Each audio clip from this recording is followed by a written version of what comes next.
come for the bread, stay for the politics. I'm Ben Walsh, and this is Let Them Eat Bread. Welcome back, everybody, to Let Them Eat Bread. Today, we are making my traditional challah recipe, but we're doing it slightly differently. So, you see, I have been experimenting with my challah recipe over the last couple of weeks, and I want to show you and tell you about the results of my experimenting. But first, we've got some work to do. So, let's start by mixing our yeast and our water together, creating our yeast mixture. So in this bowl, I have about 6 ounces of water that's about 100 degrees.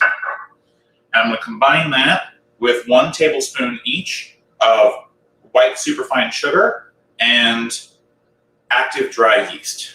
So let's just lightly pour these together in here.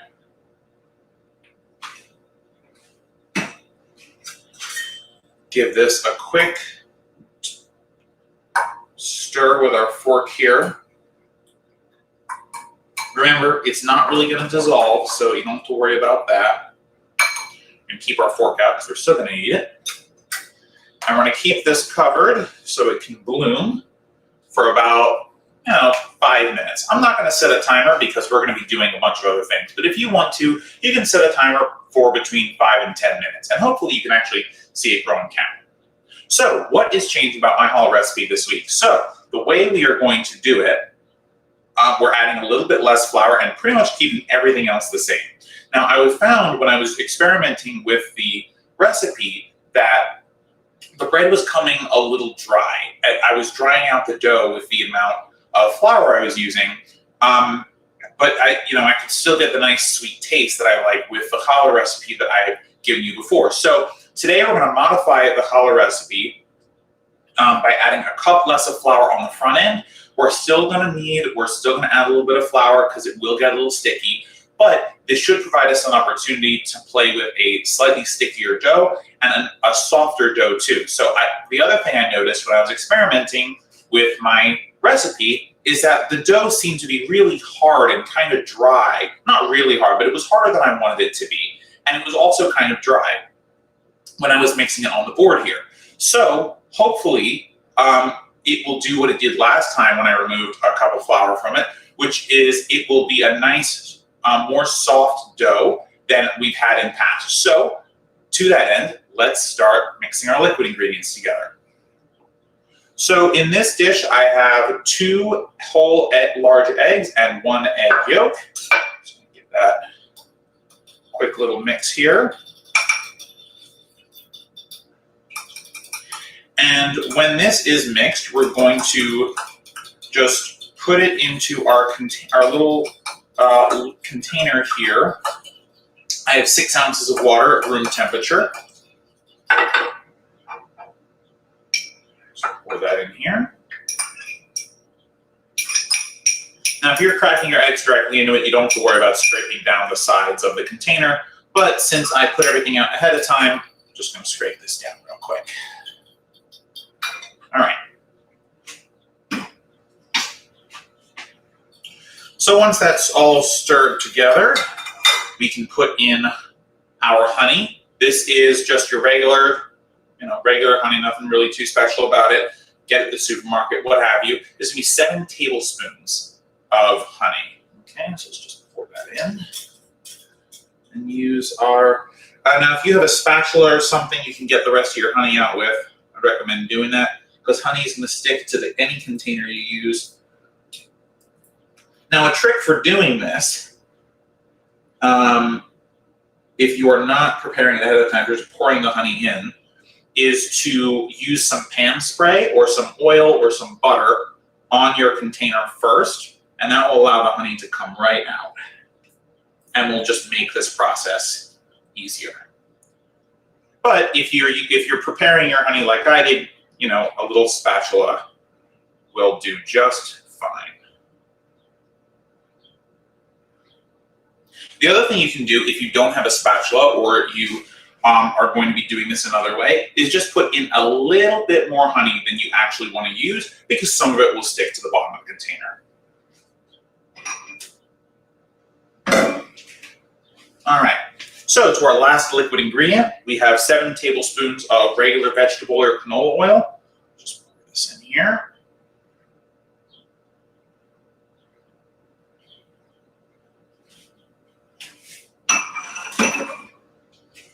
We're just going to get everything mixed together here. Now remember, each of these has different densities. The eggs and the water are going to want to stick together. The honey is going to go right to the bottom, and the oil is going to want to sit on top of the water, right? So we have to make sure that we've got a nice, consistent, and even mix here to make sure that there are no issues and that all of our liquids come together really nicely. So just kind of keep stirring it until it's homogeneous, until it all comes together. Perfect. Now we're just going to sit this right here for a second while we prepare our dry ingredients. As I mentioned, we have a cup less of our usual flour, so this is going to be 5 1/2 cups of bread flour. You can use all-purpose flour. It's not going to make too much of a difference. And into this, we are just going to throw about a tablespoon of our kosher salt.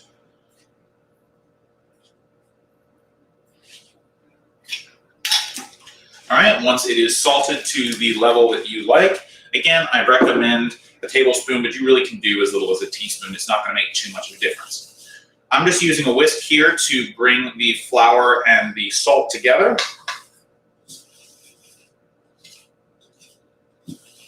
And also what the whisk is going to do is going to make sure that there's no part of the flour that's still in clumps. Because if the flour is clumpy, it may not mix as well with the rest of our ingredients, and we definitely want to make sure that our mixing is the way we want it to be. So when I was preparing for this episode, I thought to myself, we actually haven't made a bread in the standing mixer for a while. So today we are actually going to do that. So I have a bowl of my standing mixer here. We're just going to pour in our dry ingredients little by little. Now remember, you can still do this without a standing mixer, just like we do it every other week. You can mix it in a bowl if you want, or you can use the well method.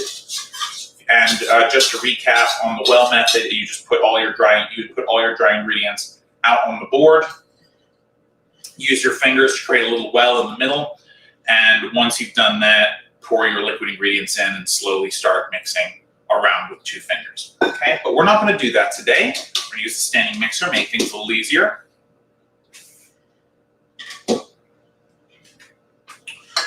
All right, to create our well, in our dry ingredients here, we're going to use our standing mixer. We're just going to set it onto the stir setting, the lowest setting, for about 30 seconds.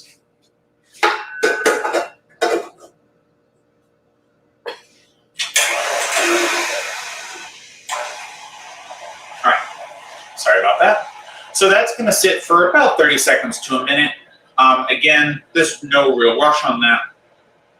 In the meanwhile, let's check in on our yeast. It's been about 5 minutes. And as you can see from the separation there, we definitely have yeast that is alive and well. So we're going to just, so that's done. We can remove the lid off of that. And as soon as we have our little well in our dry ingredients, we are going to be just set to start combining these and really creating, start creating our dough. Remember to keep some flour out because we are going to flour our board when we return the dough to the board just to kind of get it ready for rising. We will do most of the kneading in the standing mixer. So if you're not using a standing mixer and you're doing all your kneading by hand, you want to make sure you do it for about 10 minutes or until it can pass the window pane test. And if you don't remember what the window pane test is, that's okay. You're going to take a little clump of your dough in your hand, and you're going to use your thumbs and fingers to stretch it thin like a pizza pie. And as soon as it starts to get very thin, and by the way, make sure it doesn't break at this point, but when it gets very thin, you're going to put it up to the light and make sure that you can actually see some light coming through. If you cannot see the light coming through, that means, or it breaks before you can get to that point, that means you are not done kneading and you need to do some more kneading. But luckily, we're using a standing mixer today, so it should only take 3 or 4 minutes in the standing mixer to make sure that it's at the right amount of kneading before we can bring it back to our board and get it ready for rising. All right, so We have let this go for about a minute. We have a nice little well in here. And so what we're going to do is we're just going to pour our yeast mixture right in there in our little well. And we're going to follow it up right away with the rest of our wet ingredients. Just give this a little mix, just one more time. Make sure nothing's kind of fallen to the bottom. And you're just going to pour this right in.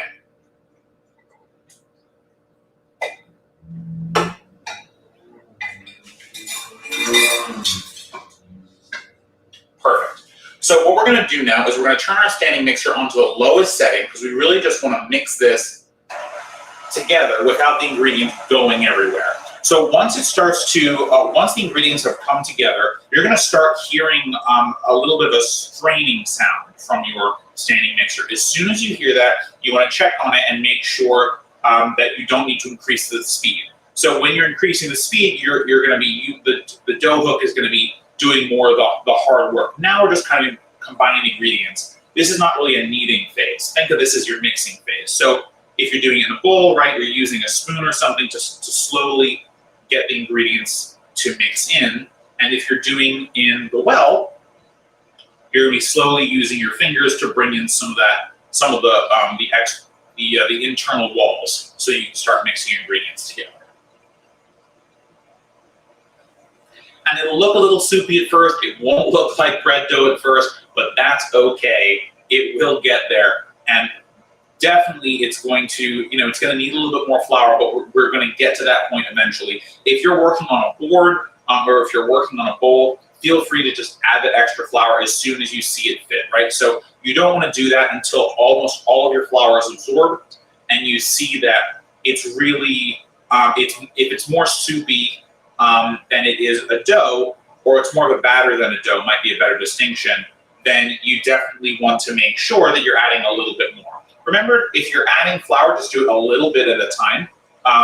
You can always add too much flour, and it's hard to correct that at this stage. But if you're adding a little bit of flour at a time, you're going to be just fine. So keep mixing, and you'll get there eventually.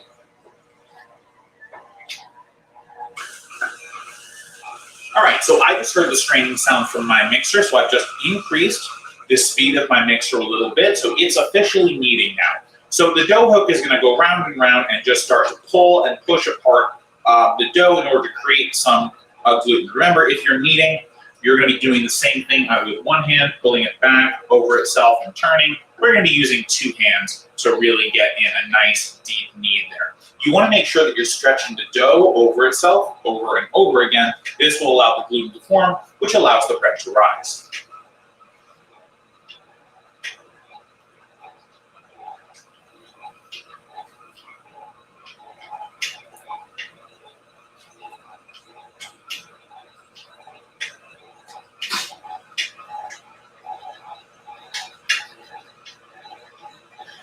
Now, if you get to a stage where all of your flour is absorbed, all your liquids are absorbed, and it's starting to look a little chunky, it's not really looking smooth, this means you probably need a little bit more flour. That's where mine is right now, so I'm just going to add a tiny little bit of flour, and I'll show you how much I'm adding. Really a small amount here.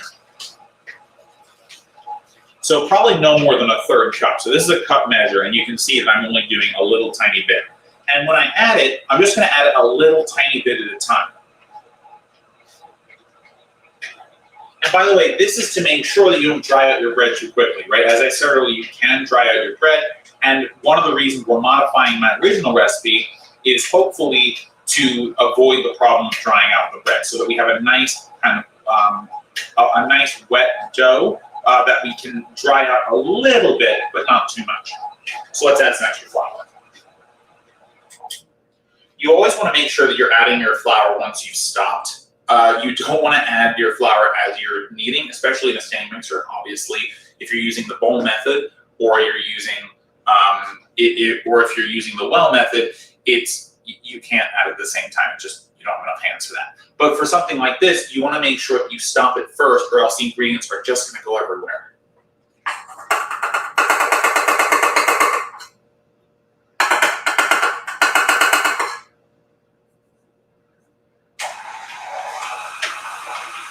So I've added about half of the amount I put in here. So really not much at all. So I'm just gonna keep watching it and make sure that it starts to smooth out and the dough starts to come together more cohesively. Remember, you can always increase the speed of your standing mixer if it starts to make a sound that sounds like it's straining.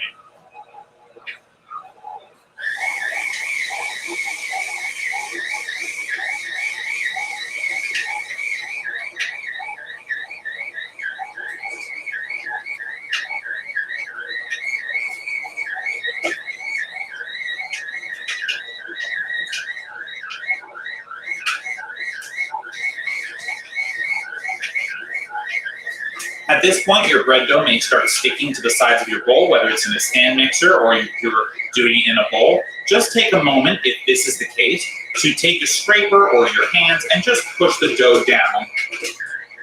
Just push the dough down to make sure that you're not having any issues with stickage and that all the dough is actually getting incorporated into the dough ball and that everything is getting kneaded appropriately.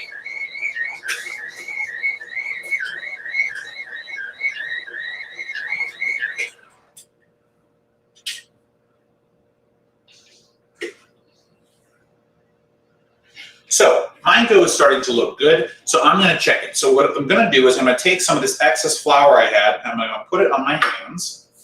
Just kind of wash my hands in the flour, as it were. This will make it easier to deal.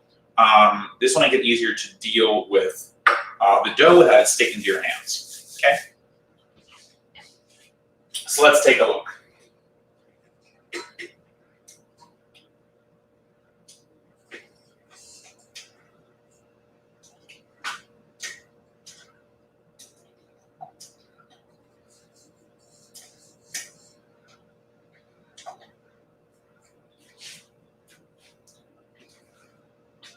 So I've just taken off a little ball. You can see that it's actually still quite sticky because it's sticking to my hands. But let's just see if we've done enough kneading on it. It probably isn't, but it's good to check as soon as you think it might be, and then you can always dry it out a little bit more with a less rough kneading process. Because with a standing mixer, and the thing that I remind you guys is that with a standing mixer, it's very easy to over knead your bread. Yeah, so this is actually done. You can actually see the light coming through pretty significantly here. So what this means is that the dough is ready to come out of the standing mixer and it's ready to just kind of dry it out a little bit. And so we're going to do a hand knead. Now, if you've been hand kneading this whole time and you're not done yet, that's okay. Keep kneading, not a problem. You can always pause me, or you can continue kneading into our politics segment, right?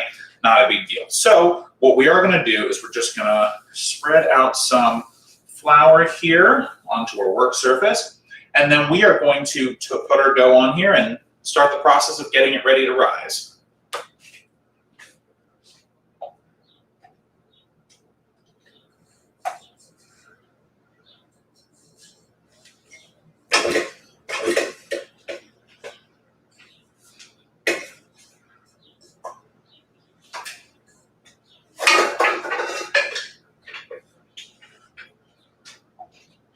The one bad thing about standing mixers is that the bowl gets stuck and then you look really silly on camera trying to get it off. That's okay. So I'm going to just put some more flour on my hand and just work on taking this out of the bowl. Look at the stretch on that. That's really nice. All right. If there's a little dough at the bottom of the bowl that you can't get, no worries, not a big deal. Do just try and get, the vast majority of it out. Take a little bit extra flour if you need to and just work on getting that out. But again, if you can't get it all out, that's okay. We have more than enough dough to work with here to create a really nice sized loaf.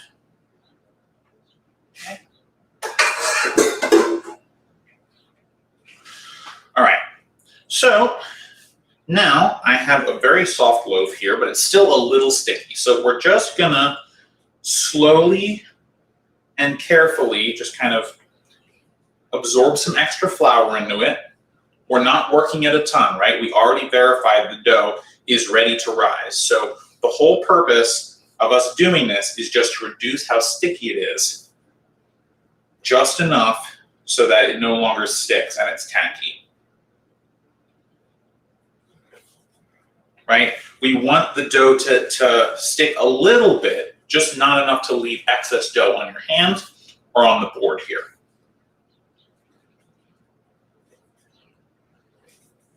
And again, the reason I'm doing this slowly is because I'm not trying to knead it, right? Because I'm worried about over kneading it now.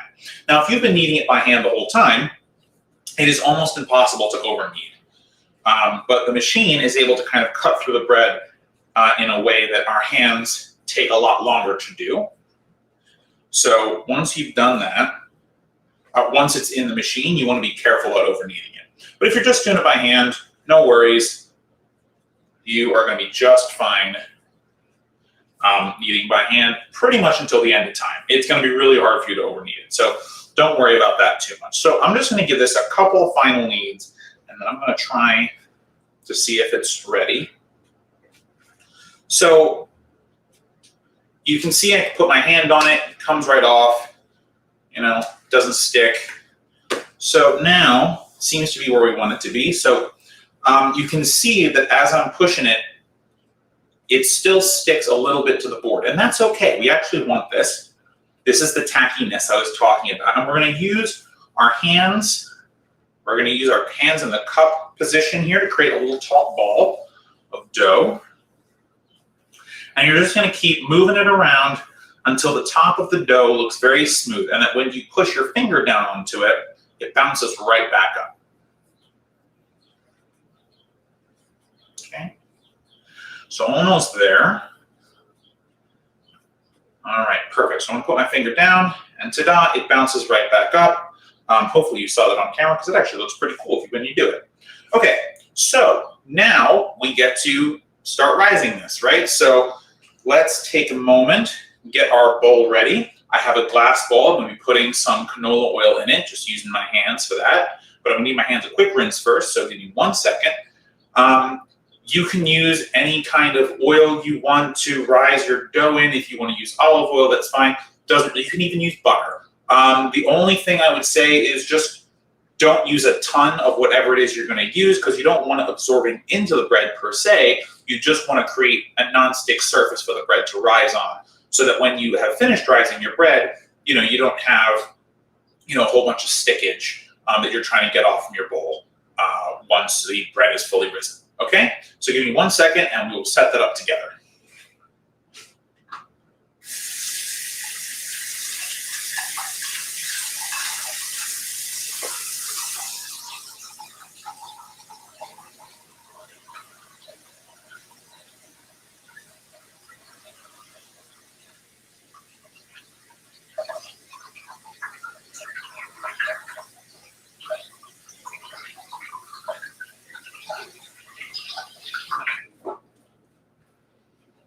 All right, and if you have the opportunity to, you should be doing a little bit of cleanup as we move through here.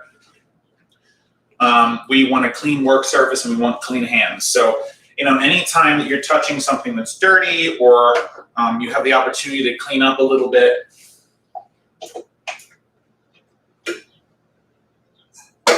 definitely take advantage of the opportunity to do that. The fewer things you have kind of going on while you're making bread, the easier it's going to be to not have an accident where you knock something into the bread or what have you. So, all right, so I've got my glass bowl here. This is our rising bowl.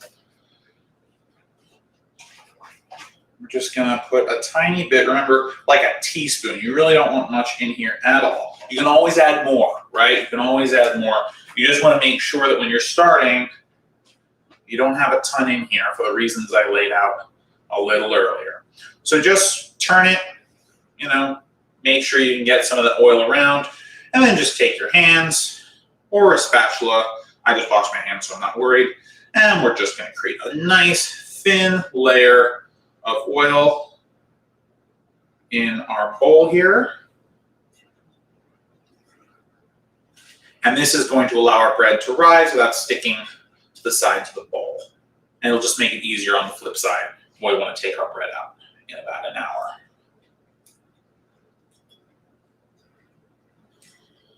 All right, so our bowl is all lubricated up. And we are going to get this ball of dough on the move. So you may have to kind of dislodge it a little bit because it will want to stick to the board. That's okay. We're just going to take our ball, put it in here, swirl it around a little bit, flip it, or you want to get a little bit of oil on all parts of your bread. And this is just going to help it, again, with not sticking. All right. So we have that there. What we're going to do now is we're going to cover it with plastic wrap and a tea towel, and we're going to set it to rise for an hour. All right, so let's do that.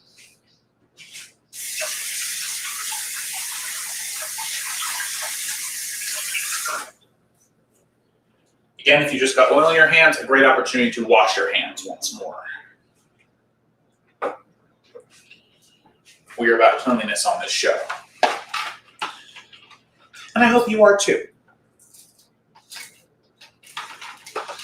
All right, so we are going to use what sounds like the last of our plastic wrap here. All right, and cover up our bread. Oh, yep, definitely the last bit of it. Okay. Now, if you have a more sustainable wrap that you want to use, there are the reusable plastic wraps. There's, you could use a lid for this, you know, anything like that. The only thing I'll say about a lid is don't put it on too tightly because as the bread rises, it releases carbon dioxide. And I actually had a funny thing happen not too long ago when I was doing this and I decided, you know what, I'll be environmentally friendly, I'll put the lid on. And halfway through, the lid popped off because the carbon dioxide just, you know, it shot through. So this will create a light seal. The towels to keep the temperature in, and the plastic is to kind of keep everything else in. So we're just going to set this aside for about an hour.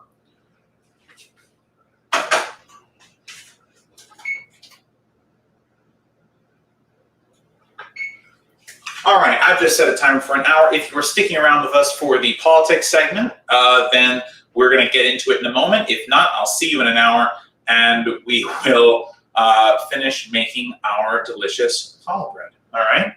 So, with that, let us see. I don't see anything in the chat right now, so no need to answer any questions there. So let's see what's on the whiteboard this week. Wow, there's a lot of stuff. Okay, so, all right. So as always, right, if you have any questions about what we're talking about, put them in the chat. I will be watching the chat and answering any questions. If you have a comment when you're watching this later, obviously leave a comment. I read them all, and I'll get back to any comments I possibly can, especially this question. And if your question kind of merits its own segment, then I'll cover it on the next week one. Oh, speaking of next week, just one little bit of change of plans. I am out of town next week, so we will not have a live episode, but we will have a premiered episode. We're going to try something a little new with the show. I will pre-record this stream, probably sometime during the week, and then it will actually play at our normal time on Saturday, right? So for you guys, it will seem like, hey, this is a live stream, but I will be in the chat with you. So if you want to chat with me directly in the chat without me answering it on screen, that's just okay, because I will be watching it, but I won't be able to actually record in my little kitchen studio then. So we're just gonna go with that and we'll move forward. So I will see you next week, but I will not see you next week in the same way that I usually do, which is live here, okay? So before we talk about politics, and this little bit's not going to be in the cut-ups, but I just want to take a moment to acknowledge the death of Mike Gravel. He was an Alaskan senator. He ran for president a couple of times, and the guy was really a legend. I mean, he was the OG Bernie Sanders in a sense. No matter, he wasn't perfect. None of them are. But in 2008. He kind of came to fame in a national spotlight, and I had only really heard of him recently. But he came to fame kind of in 2008 when he called out in the Democratic primary during a debate, kind of the war hawks of the Democratic Party, translating the kind of political speak of nothing off the table with Iran, he told people the truth about that, which was, hey, that means nukes. That means if push comes to shove, they will use nuclear weapons. You should be afraid of these people who are willing to essentially, cause mass death, to contemplate the causing of mass death among another nation's people. So, Mike Gravel was a legend for a number of reasons. He also helped in the creation of Alaska's Universal Basic Income Program, which is essentially an individual subsidy based on the profits that the state of Alaska gets on its oil drilling. I believe Sarah Palin actually implemented that, but Mike Gravel was a big force in helping that come to play. He has been, an advocate for anti-war. He read the Pentagon Papers into the congressional record, essentially, just debunking the myth of, American American supremacy and American goodness when it came to our military and the things that we were doing abroad. He took it upon himself to fight against war and death as much as possible. And he lived a good long life. His memory will certainly be a blessing. He was 91, but it's sad that the progressive movement and pretty much the left in general, for a living legend like that to pass away. So I just want to take a quick moment to recognize that and say, Mike Gravel, we will miss you. Your legacy will live on through the Gravel Institute. They're on Twitter. If you have a Twitter account, feel free to follow them. They have great takes about politics, and they spend a lot of their time calling out warmongers and corporate-owned politicians. So I highly recommend that you check out their Twitter handle. I believe it's just the Gravel Institute, and you will miss Mike Gravel. We need more leaders on the left, and it's sad to see one go. So that aside, I want to talk a little bit about, I kind of want to talk about something similar. So the first topic for today is going to be Neo-McCarthyism and why NATO should not exist. So for those who don't know, NATO is the North Atlantic Treaty Organization, and this organization essentially comprises the United States and Europe, and some other countries in Central and South America. But for the most part, it is the European nations, European Economic Area, with the exception of some Eastern countries and the United States. So where did NATO come from? Why is NATO a thing? So NATO exists essentially as a counterbalance to the Eastern Bloc nations. So during the Cold War, so after World War II ends in 1945, essentially the alliance between the Soviet Union and the United States was one of convenience, right? They are both fighting the Nazis, and it was good for them to be allies in that moment.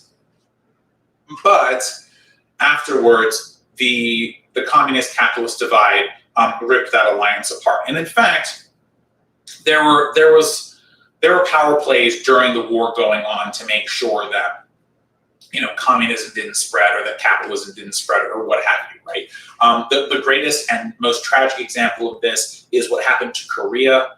Korea was split in two because as Soviet forces were liberating it from the Japanese Empire, the U.S. forces were also liberating it from the Japanese Empire from opposite ends, right? Russia was coming from the north, the United States was coming from the sea and from the south. And of course, the line drawn at the 38th parallel, what we now know as the demilitarized zone in Korea, divided the nation up until this very day, of course, causing lots of strife and endless amounts of problems there.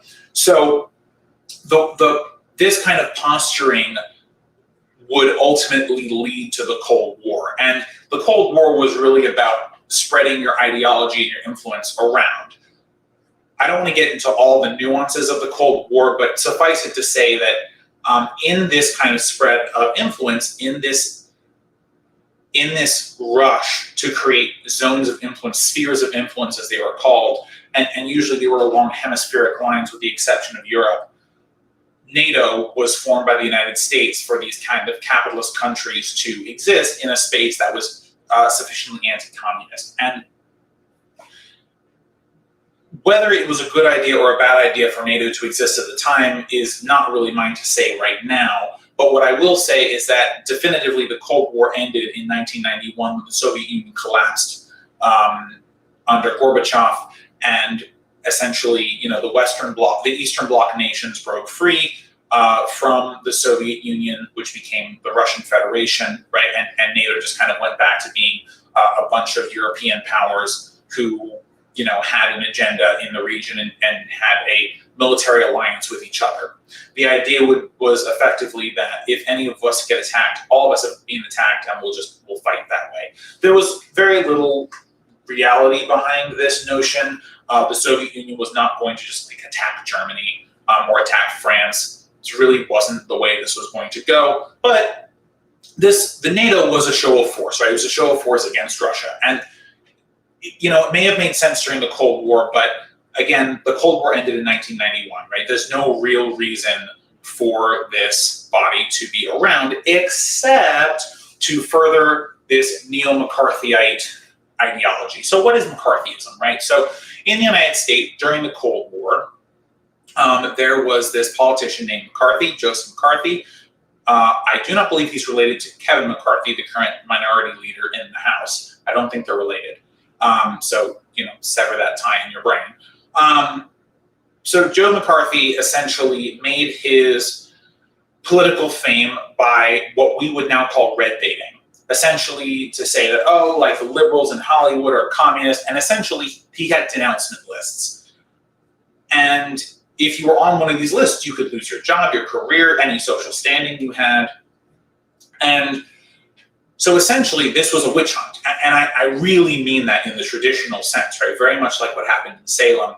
He just pointed and he said, you're a communist, and if you couldn't disprove that you were a communist, the thing that you could do to save yourself was to rat out other communists, right? So what ended up happening was, people would accuse each other, and other people would accuse other people, and people went to jail for this. People went to prison for allegedly being communists with almost no proof.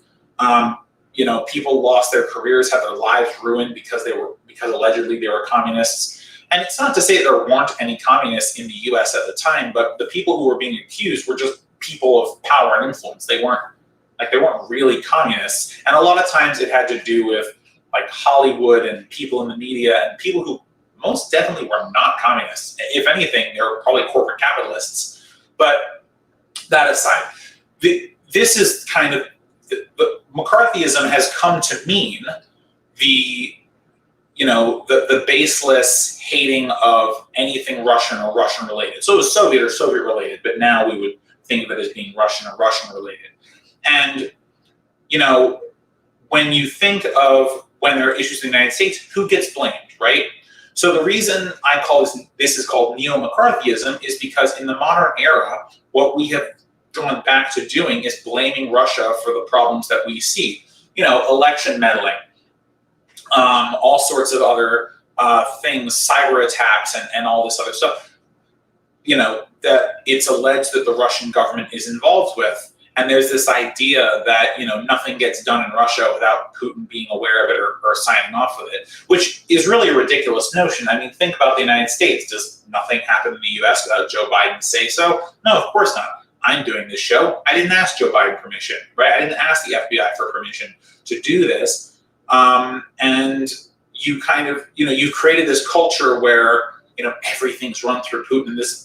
You create this giant conspiracy for which there is really no evidence, right? It's true that Putin is an authoritarian and he has lots of power and lots of control, but the truth is, the idea that nothing goes on in Russia without his say-so is naive. It's childish. It's just wrong, right?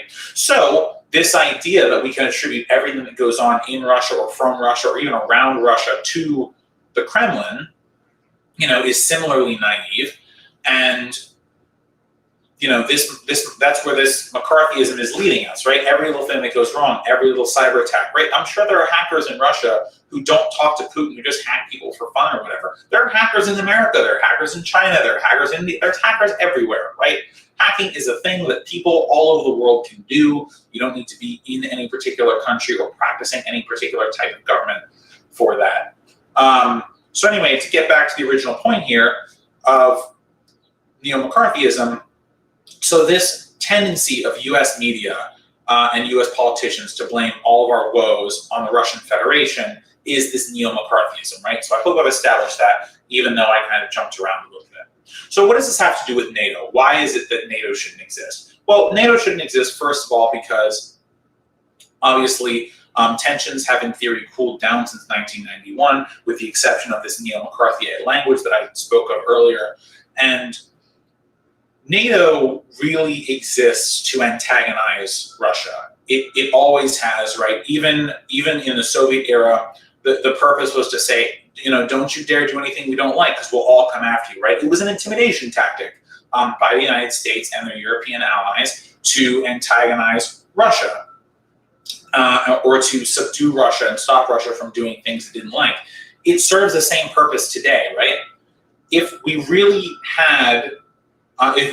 wanted world peace, we really wanted de-escalation, and we really wanted denuclearization, then we would be dismantling NATO. We would be, welcoming the Russians into newfound alliances and try and create a positive and less hostile environment for this other nuclear armed power, right? But by accusing them of these things that they likely didn't do, and creating this atmosphere where Russia and specifically the Russian government is to blame for everything, you kind of keep those tensions high. You reinforce the need for an organization like NATO, whose real purpose isn't really anything. It's a defensive organization. It was created because they thought that their members might be attacked by the Russians, and in that form, the Soviet Union. But that's not going to happen. It's not likely. There's nothing about that. And even so, because of the way that nuclear weapons exist around the world, the likelihood that Europe attacks Russia or vice versa, it's just unlikely. All these nations have nukes. There's no good reason for NATO to exist, except for to continue to antagonize Russia and to continue to create a space where people who buy and sell weapons can get very rich, and people who make their money off of fear-mongering against these kind of fog of war powers can get very rich. And that's what's happened. So to kind of bring this segment to an end, and again, I've been rambling a lot, so I apologize for that, but hopefully this all makes sense, is that we live in an era now where we have so many larger problems. We have other things going on. We don't need to spend our time and our energy and our money antagonizing another nuclear armed power. We just don't need to do that. Does Russia always behave the way we want it to? No. Do we always behave the way Russia wants to? No, of course not. That's part of international relations. That's just how countries operate. And we have peaceable ways to get the other country to come to the table. For example, Russia and the US recently had a tiff over something, I'm forgetting what it was, but they withdrew their ambassadors, right? So this got other people nervous, and they said, hey, US, you should talk to Russia. Hey, Russia, you should talk to US. And they met and they talked, and you know what the conclusion was? Their ambassadors are back, right? So this was a way that didn't involve war, that didn't involve NATO, that didn't involve McCarthyism, to get two nations who were having a disagreement to talk to each other. And we can continue to do that. We don't need these scary organizations. And I mean scary like for us, regular people too, because these are a bunch of people with big red buttons who are less afraid than they should be to press them. So at the end of the day, we have better ways, we have better ways to work things out, and we have more important objectives to address than this back and forth antagonism that we have been engaging in with the Russian Federation. And I hope that this segment has given you a little bit of insight as to why that's the case and what we can do to stop this mutual antagonism. And the primary effort for that would be to abolish NATO.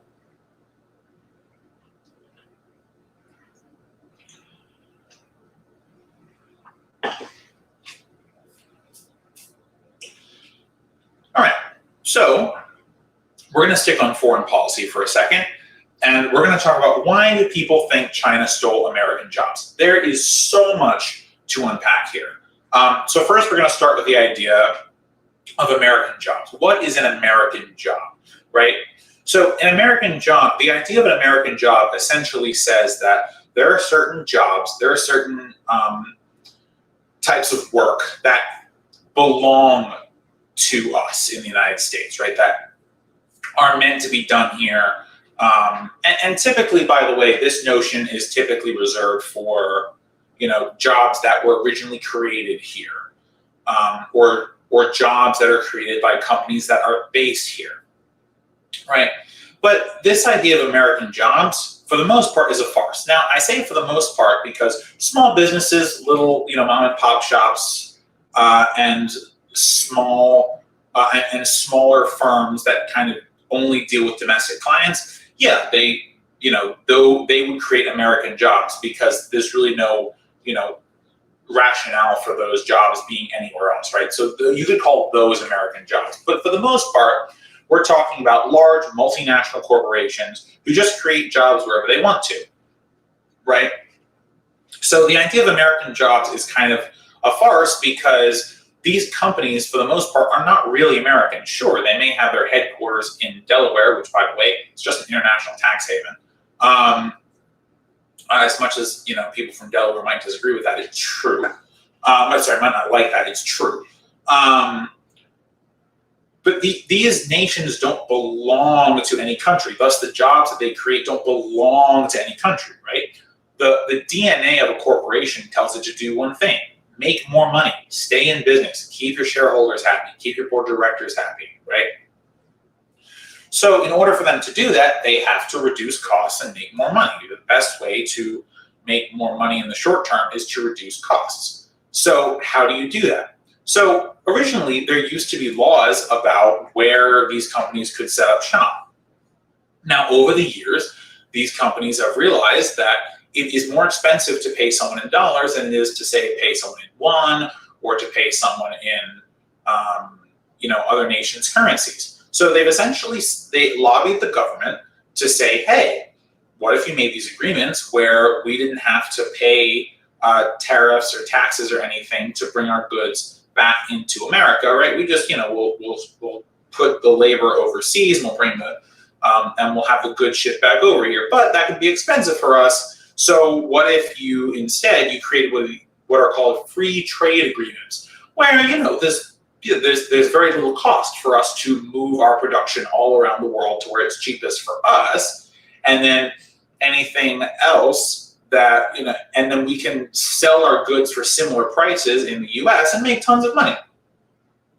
So there are lots of trade agreements that I could mention, but the most important one for this discussion is called PNTR, which stands for Permanent Normal Trade Relations, and this specifically was with China. Bernie Sanders has a great speech about why he was against this. I suggest you check it out. But essentially, the idea here was that corporations, you can put your jobs wherever you want them, and then you'll just send goods back to America to be sold, and there's no punishment for that, right? There's no reason why you shouldn't do that, because these free trade agreements lowered the bar of entry. It removed regulations saying that certain percentage of things had to be made in the United States, or it might say that a tariff doesn't have to be enforced because it falls into this agreement or what have you. So the idea that so I've explained now that the idea of American jobs is kind of silly, but also the idea of American companies is kind of silly for the most part, right? Because the truth is these companies exist all over the world. They're not bound to any particular area, even where their headquarters are. It doesn't matter so much. Many of these companies have, multiple subsidiaries that act as separate organizations that they then put headquarters in other places, and it gets very complicated, right? So let's get back to the first half of the question, which is why do people think China stole these American jobs, right? So one of the reasons Americans think that is because that's what the media tells them.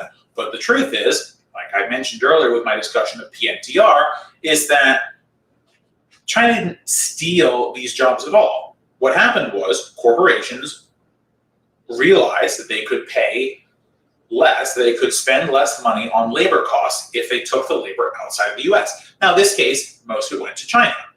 So what ended up happening was that these corporations closed down factories in the US because it was just, in their opinion, it was too expensive to pay, and they had gotten essentially a freebie to go wherever they wanted. So they closed down expensive factories in the US, and they built those factories somewhere else. In this case, China, where they thought they could pay less money for the work that they wanted done, and then they could reap more profit, right? Because again, the foundation of these multinational corporations, of these big businesses, is please your shareholders, please the board, stay in existence, make more money. And the way that they can do that is to just cut costs, right? And as I explained earlier. So some Americans saw their jobs be closed down where they were working, and similar jobs opened up overseas. So it looks like, from the perspective of someone who's just lost their job, well, someone else stole your job. But actually, that's not true at all. No one stole that job, partially because it didn't really belong to you or America or anything like that, but also because the capitalist class essentially got what they wanted. They bribed the government to get what they wanted, which was the freedom to put down their roots wherever they wanted them, where they could do business the cheapest. And so with that permission, they weren't going to stick around where it was more expensive for them. Are you crazy? Are they crazy? Well, they are, but for different reasons, right? But so it didn't make sense for them to stick around. So they closed down those jobs here and moved them to another country where it was cheaper for them to do business. So even though it looks like those jobs were stolen, and in this case by China, it just misunderstands the system, right? Workers have way less power. The proletarians have way less power than the capitalist class. And this discussion of so-and-so country stole my job is actually a great, or immigrants stole my job, or what have you, is a great example of that power dynamic, right? The truth is, no one stole a job. All of us, because we live in capitalist systems, sell our labor to whomever will buy it. Now, sometimes we get lucky and we enjoy that, but a lot of times we do not get lucky and we don't enjoy that, right? We're doing job because we have to. We live to work. We live to work in the United States and in many other countries, unfortunately. So you get to this point where you start to blame other workers, but it doesn't make sense. Those workers are just as desperate as you are for work. They need food on their tables just as much as you do. It just so happens that the person who wants to buy their labor knows that they can buy their labor for cheaper because of the way that currencies work and other exchange rates and other such things. So all the corporation is doing is just maximizing its ability to make more money. The capitalist class is just exploiting a different group of workers. Now, in theory, it'd be nice, I guess, if they could exploit you too, so that you would have enough food to put on your table. But, as I said earlier, the company doesn't care about you. The corporation and the capitalist class don't give a shit about you. The only reason they even care remotely about proletarians at all is because they cannot perform the profit engineering that they perform without proletarians. And they engage us as a class at the absolute lowest price point they can possibly find. And in this case, it had to do with shipping jobs over to other countries or China, right? But that was made possible by the government, which they bribed. By the way, the idea that many of our legislators are not part of the capitalist class themselves is, like, I don't want to talk about that right now because you get into a whole nother segment about it, and maybe I will, but the truth is a lot of these people who are governing us, who are supposed to protect us from the corporations and the capitalist class, they're capitalists too. Class solidarity, y'all, but in the wrong direction. So, to conclude, there are no American jobs, there are no American companies, China didn't steal the jobs, capitalists simply moved them to where they could make the most profit. And they did that because our politicians let them. And our politicians let them because the corporations and the capitalists bribed them with campaign contributions to do that. get money out of politics people. And if you see someone who has a job when you don't have a job, don't be mad at them. Be mad at the capitalists who are intentionally not giving you a job because they think you're not worth it.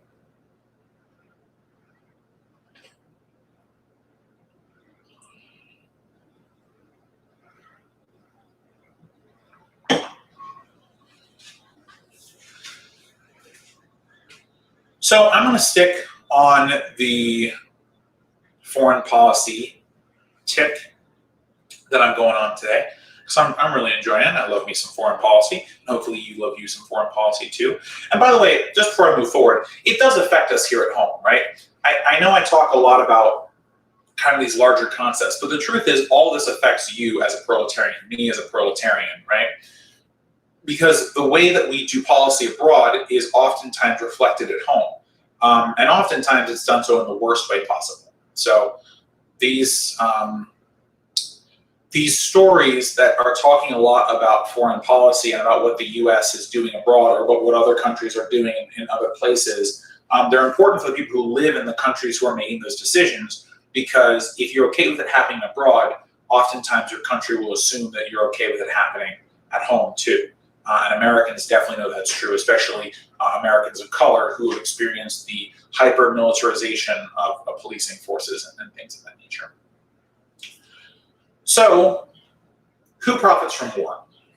So this is kind of a weird question, right? Because war is full of death and sadness and awfulness and all this other stuff. And we don't like to think about war as being inherently positive to anyone, right? We think about war as being negative. We think about war as being, something to avoid, the option of last resort. But the truth is, many nations have been at war for much of their existences. And the U.S. is definitely in that camp, who's spent a lot of its time at war. And the question is why, right? Why are there always some kind of conflict or war going on?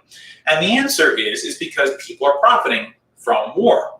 And a lot of times those profiteers have influence about where other wars happen, or they have the ability to influence where other wars happen. So to use the American context, because it's the one I'm most familiar with, there are what are called defense contractors, which is a lovely euphemism that these people have come up with for death corporations, which is effectively what they are, death merchants, or whatever you want to call them. Defense contractor is a fun euphemism that we should not use because it is entirely false. It has nothing to do with our defense. It has everything to do with us acting as an imperialist power around the world. But that being said, who are they, right? And how do they profit from war? So these are these large weapons manufacturers, plane manufacturers. Obviously they're making tanks. They make things for our military and more for our police forces.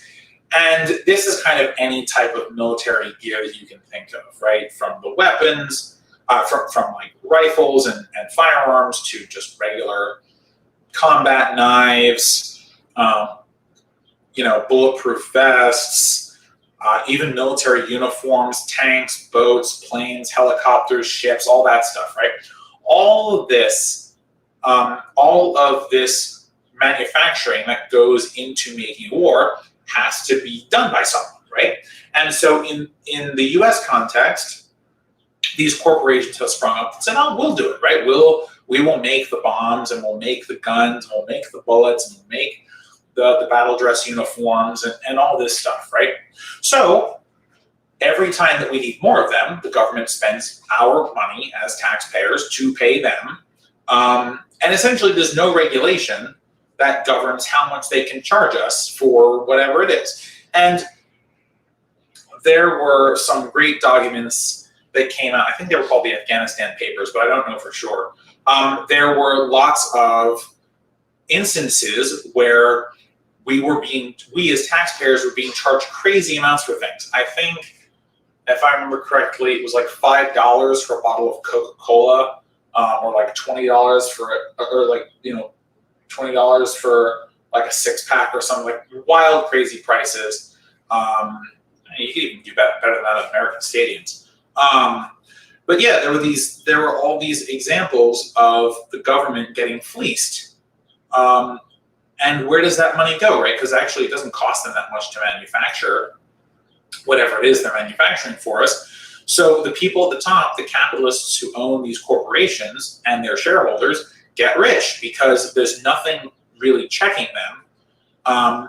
And by the way, part of the reason we know this is because when the Pentagon had its first audit, I believe in 2018, it failed terribly, to the point where they acknowledged that $21 trillion had gone missing, which is a literally unfathomable amount of money.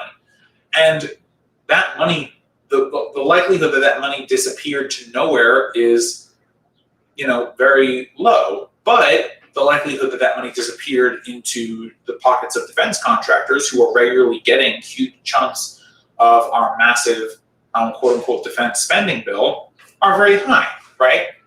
So because no one's checking them, because no one is saying, well, maybe we should set regulations about how much we can be charged for certain military things, we just keep getting told to buy and buy and buy. And even when we're not at war, in the rare instance where we're not at war, now that bribery is legal in America, essentially with campaign contributions, you get to a point where these corporations can buy politicians, and they tell politicians like, oh, you should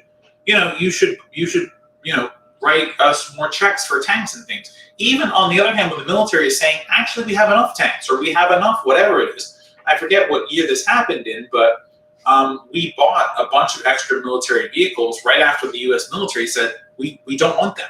Please do not give them to us. But because the politicians who wrote the bill were being bought and paid for effectively by these defense contractors, they did it anyway, right? And we have whole areas of the desert in Nevada where just empty tanks are rusting away because we just keep buying more than we could possibly ever have. And by the way, this is one of the key flaws of capitalism, right? This need to kind of create over and over again, even when the thing that's being created isn't necessary.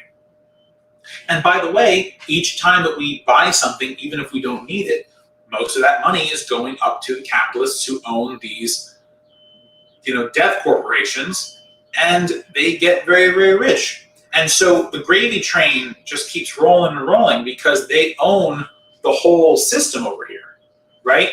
So that's who profits from war, and that's why you see that there's so much conflict because, and by the way, even before there was money in politics officially, even before America, there was still lots of money to be made in war. For some reason, there has always been this sense that private individuals would make, not always, but for a very long time, there's always been the sense that private individuals would make the weapons and sell the weapons to the government as opposed to the government making them themselves at cost.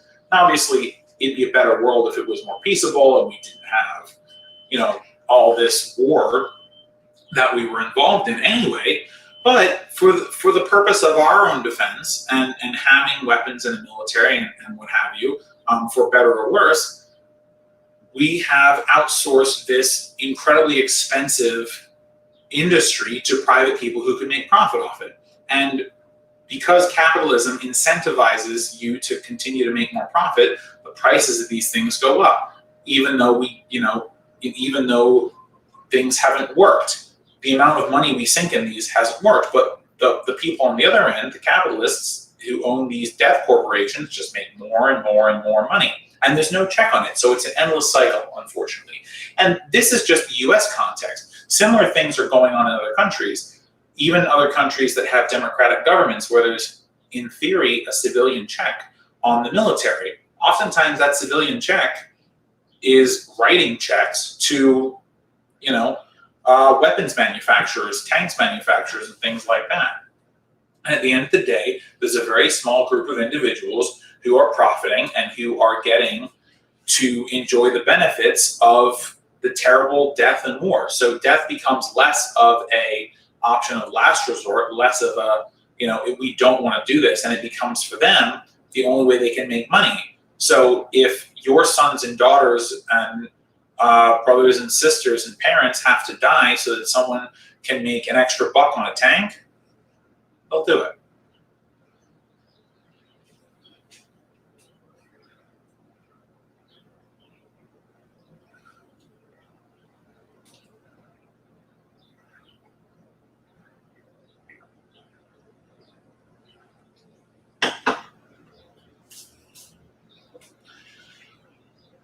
So I have a kind of transitory topic here that I want to talk about a little bit. So when I'm talking to people about politics, I'm often asked, can we do both? And what I mean by both is both domestic and foreign policy, right?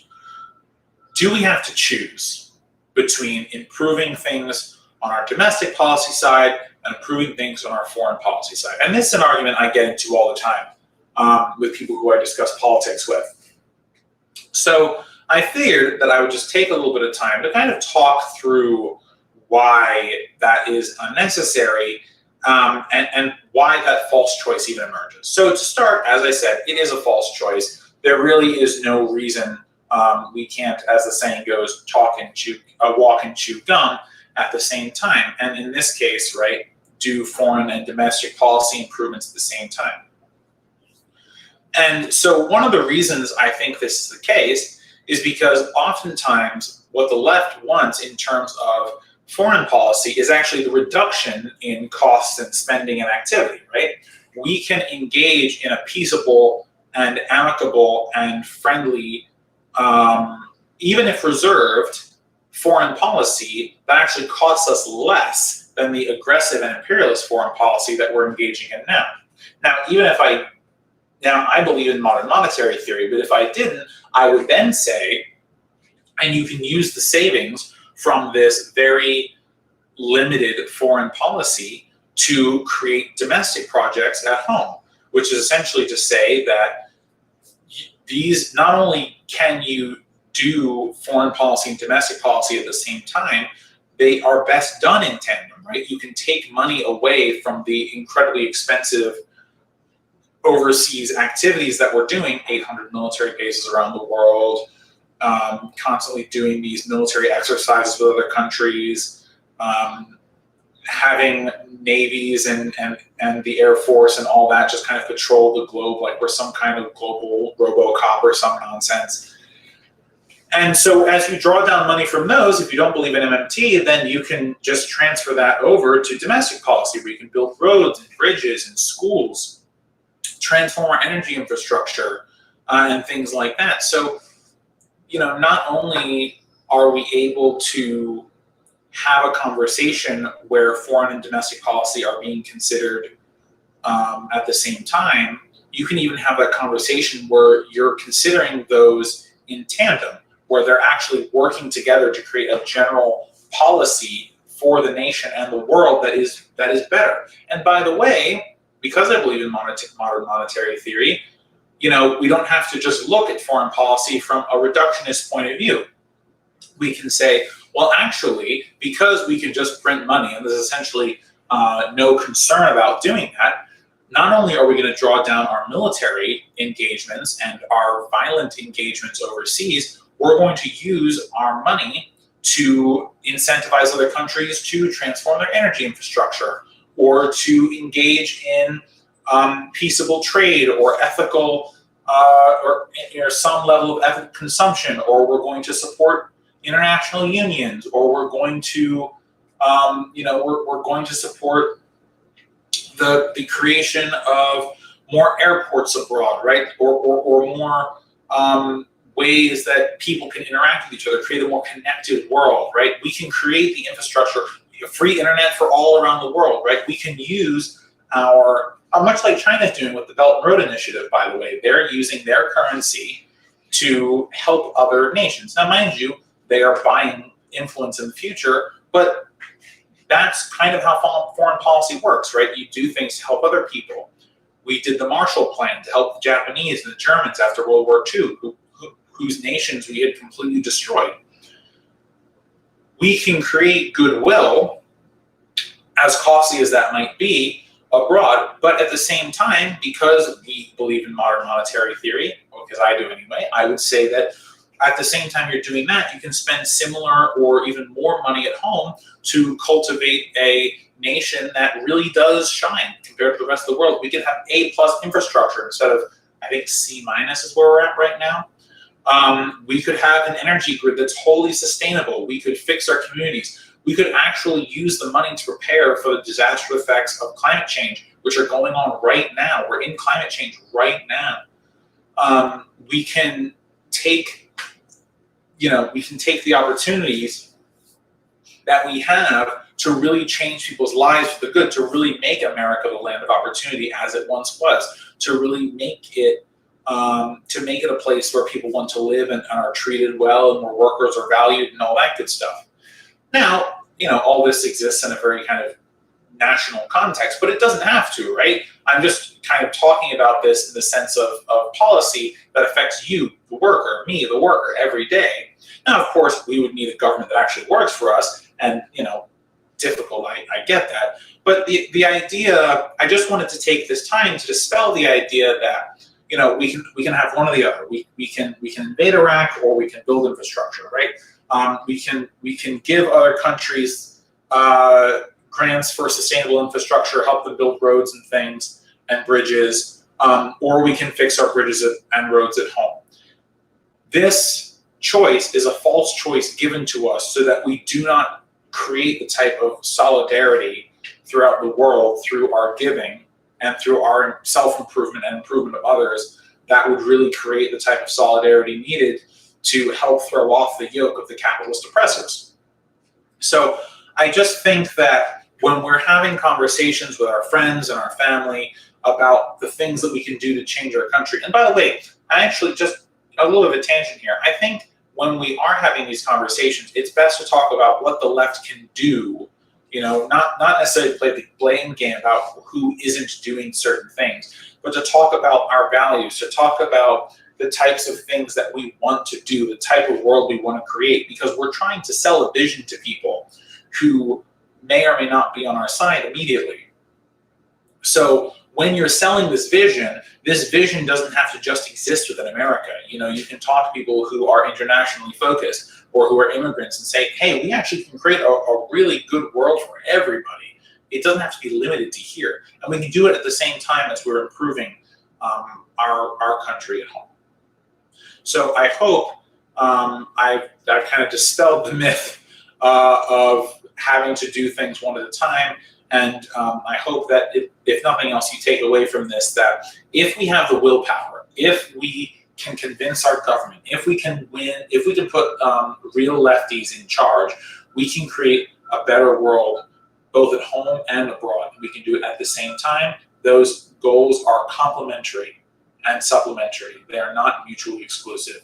And I think the more that we think that way, the more we can focus and tailor our discussions and our selling our vision of the world to a wider audience of people, and thus expand the coalition that will allow us to actually get the objectives that we are pushing for and that we should be pushing for at home and abroad.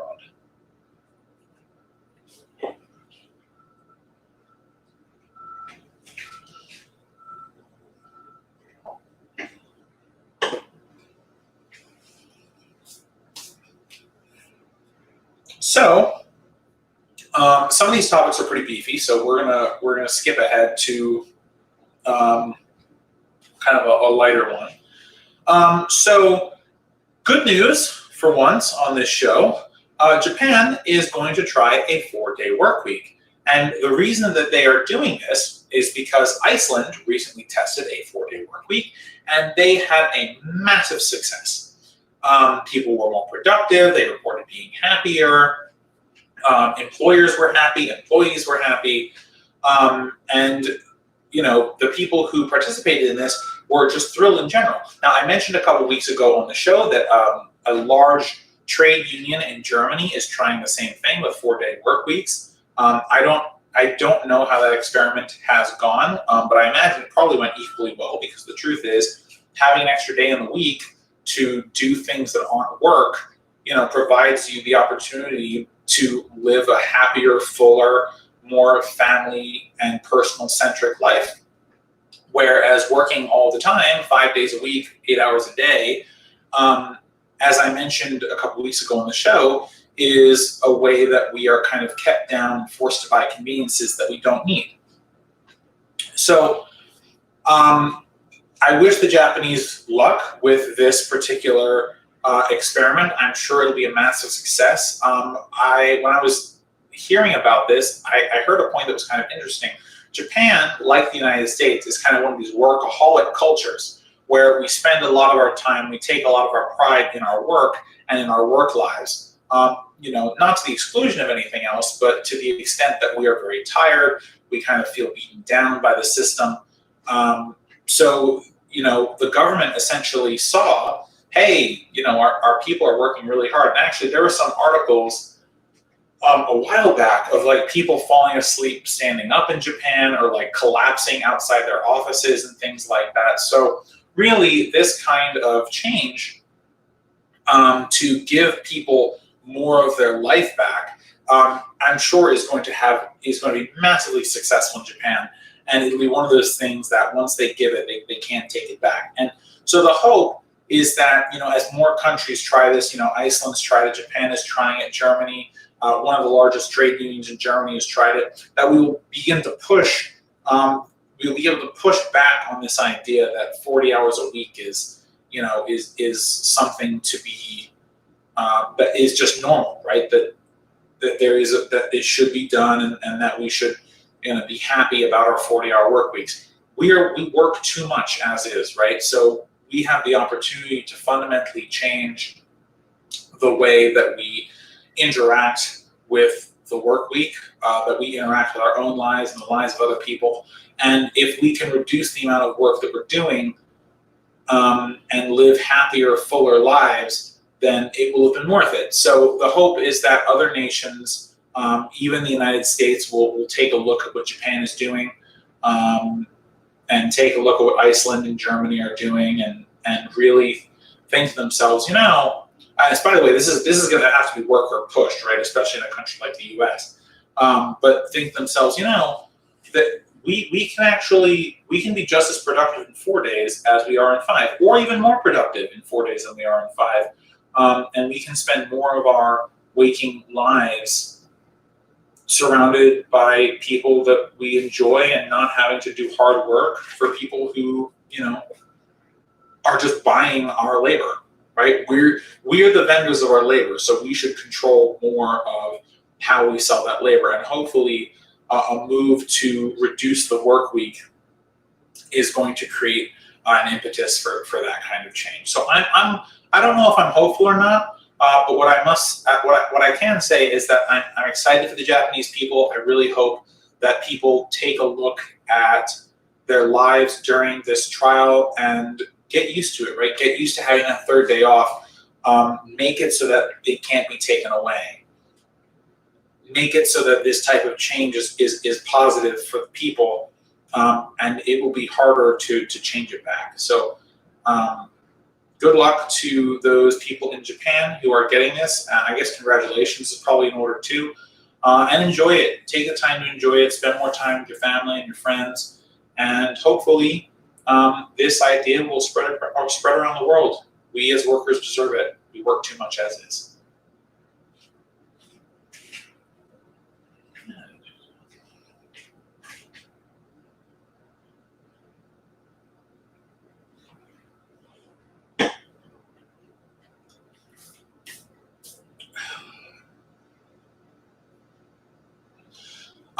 So the last segment I kind of want to engage in here, and you can see it on the blue sticky. It says, "Oh no, the ocean's on fire." And first of all, oh no, the ocean's on fire. So you may have seen that in I believe it was in the Gulf of Mexico, an oil rig, an oil pipeline fissured, fractured, I think was the way it was described. And somehow the oil rose to the top and caught fire. And there's this image that was floating around of these tugboats spraying water at the fire, and it's like, first of all, it's an oil fire. You're not making it any better. But the visual of the ocean being on fire is a powerful one, right? And by the way, there's a little bit of kind of context here that you should know. In the US, anyway, part of what led to the regulation of some very hazardous chemicals was someone either took a video of or showed regulators that like there were certain lakes and bodies of water that you could literally set on fire because there were so many chemicals in them.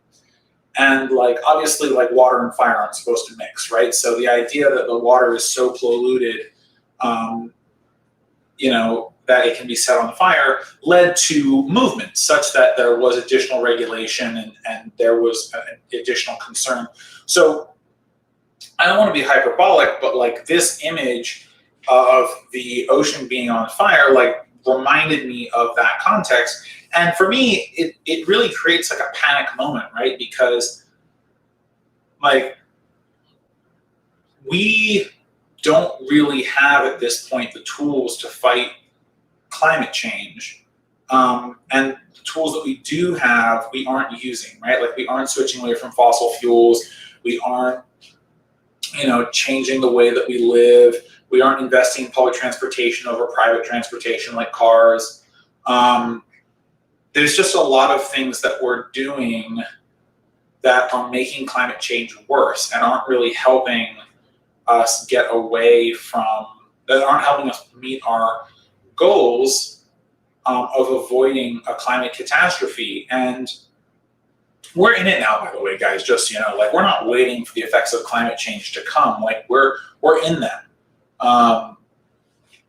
And not just the ocean being on fire, but recently the temperatures in the western United States, the northwestern United States have been incredibly hot. There was, I believe it was called a heat dome over Vancouver. And the heat there has been absolutely outrageously hot.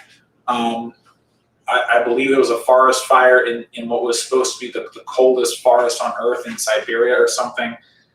We're in it. Like climate change is happening, and we're looking into the abyss of climate change as younger people, as leftists, and like we don't see any lights at the end of this tunnel. And the people who are in charge are so reticent to fundamentally change the way that we operate as a society that,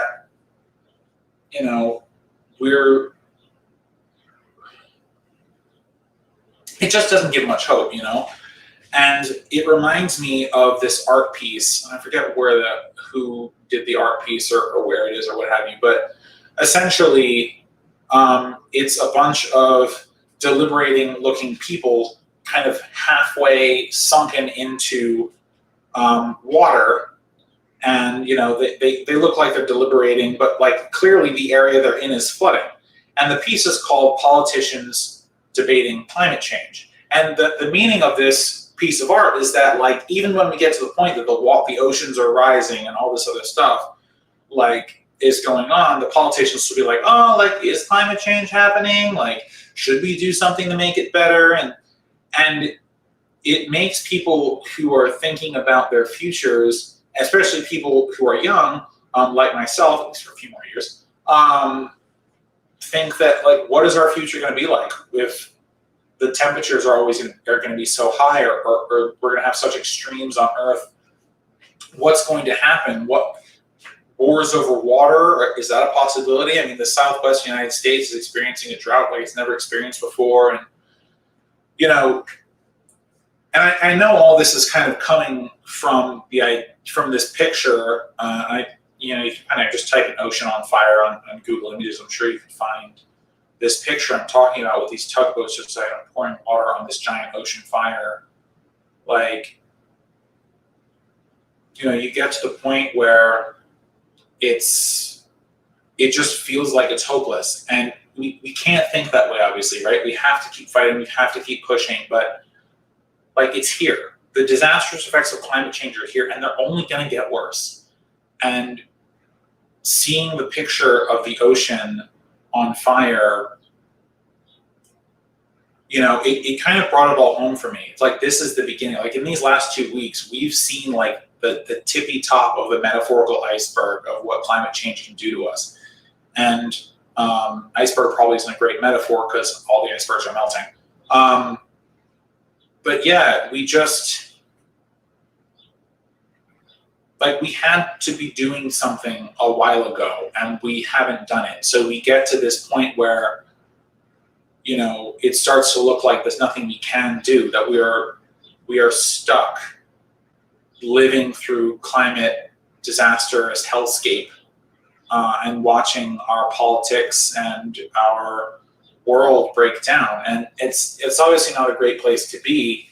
And so I tried to kind of make this a little more lighthearted just by titling it, "Oh no, the ocean's on fire," you know, kind of, I mean, not great, but also a little more lighthearted than, hey, by the way, we're all gonna die and we don't know when the world's collapsing, right? But we have to do better. And, you know, nations that aren't the US, hopefully places that have less influence from fossil fuel organizations. You know, I was really excited last week about the Royal Dutch Shell ruling, but, you know, seeing the ocean on fire just takes that out of you. You just look at it and you think, there isn't hope. And it's hard for me to say to you in good faith that there's a solution and that we will get through this. But I mean, I want to believe that, right? Because I would live on this planet. There's no escape ship for me or for you or for anyone else. And, you know, we have to make it where we are. So I want to believe there's an answer. I want to believe that there's a solution. I want to believe that we can get through this and that we won't, you know, that huge numbers of people won't die and that the world won't become uninhabitable for us. But it's hard to believe that. And seeing a picture of the ocean on fire definitely brought that all home for me.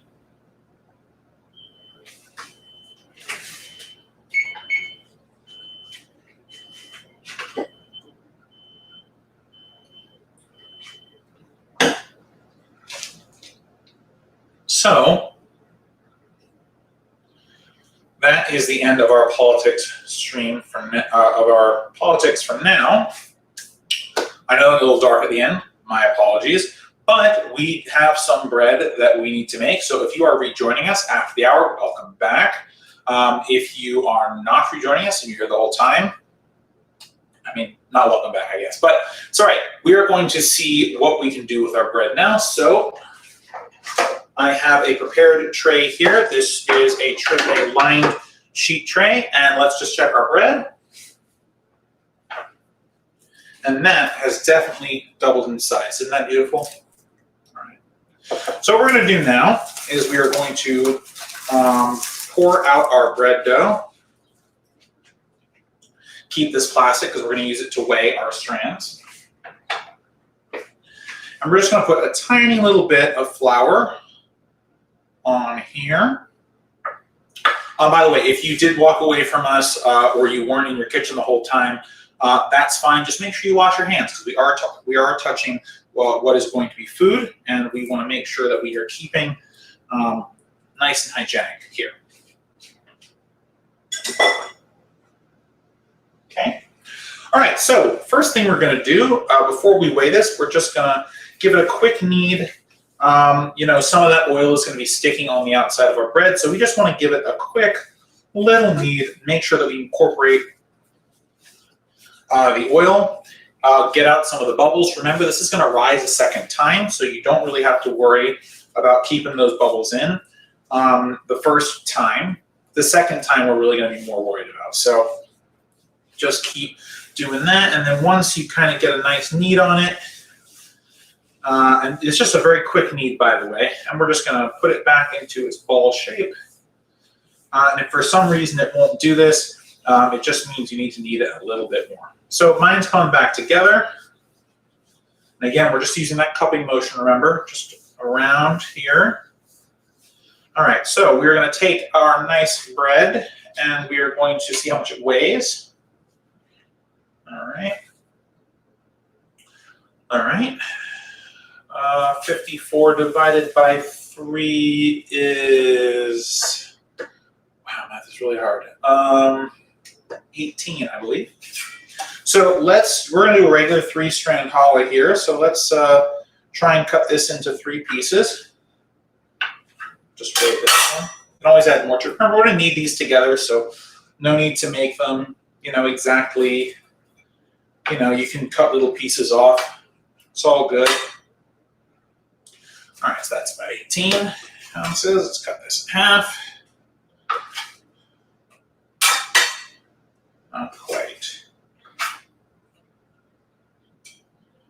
One day I just kind of want to get to a point where I can just eye it, right? Exactly a third. I can be like, yeah, it looks like a third, and cut it, and then then it's perfect, right? That's the dream, but not always the case. Okay, so we've got 3. Just going to knead these into little balls real quick. That'll make them easier to work with. I have a silicone liner here for my baking tray, but if you do not have one of those, parchment paper will do just fine. And if you don't have parchment paper and you still want to make bread, which of course you do, why not? Bread's delicious. You can use flour to keep your bread from sticking. You just might need to use a lot of flour.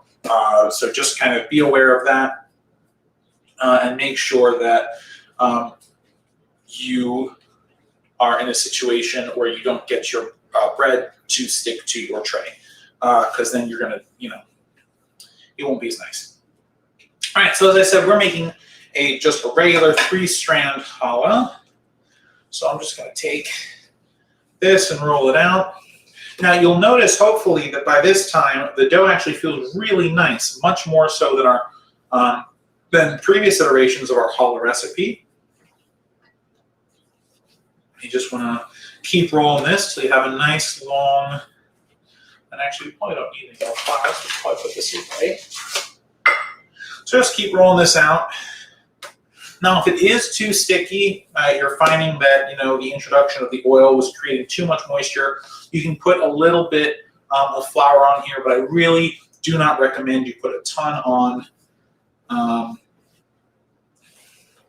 because we don't want to dry it out, right? The whole point of changing this recipe was to not dry out our bread. So if we dry it out now, we will kind of undone all the great work we've done so far. All right, so we've got our first strand. Don't worry about them being too long, right? Just long enough to braid together. I'm going to do the same thing with the second one. Now you can do more than 3 if you want. I've chosen to do 3 because it's pretty easy. But, the only thing I'll say about strands is that the more strands you have, the wider your bread is going to be, which might be great, but it may also not rise as much depending on how tight your strands are, right? So you want to make sure that the bread is the right shape, because it can look really, really beautiful, and a 5 braid or a 7 braid will certainly be gorgeous. But you also want to make sure that your bread is the right shape for whatever you want it for. So this is going to be used primarily for sandwich bread, right? So I want this to be fairly tall to accommodate sandwich fillings. Ideally, it should fit in my toaster as well, but it's a problem for future me, I suppose.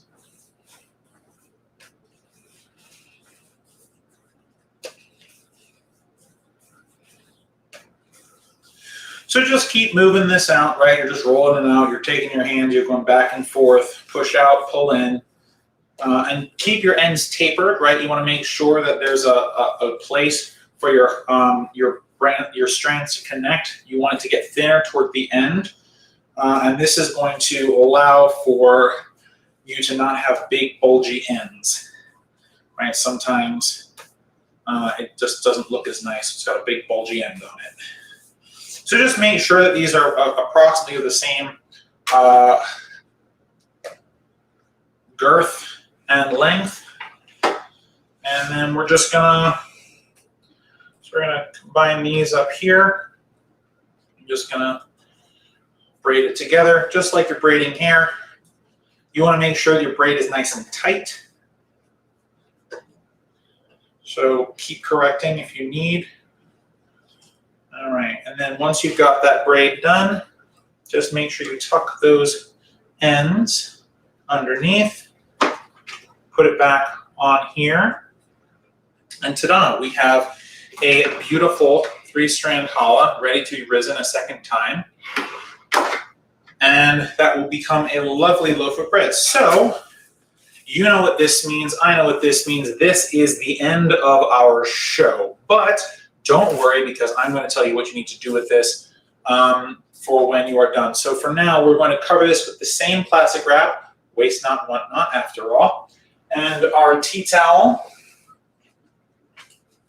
And we're going to let this sit. And now don't cover this too tightly. Remember, your bread is growing, so you don't want to cover it and smother it.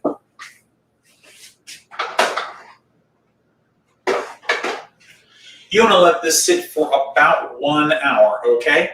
So let this sit for about an hour until doubled in size. And once you have done that, you're going to set your oven to 350 degrees centigrade, 180 degrees Celsius. 350 degrees Fahrenheit, 180 degrees centigrade. My apologies, I don't know why I mix that up, but that's okay, no worries. What you are going to do after then is you're going to put your lovely challah in the oven.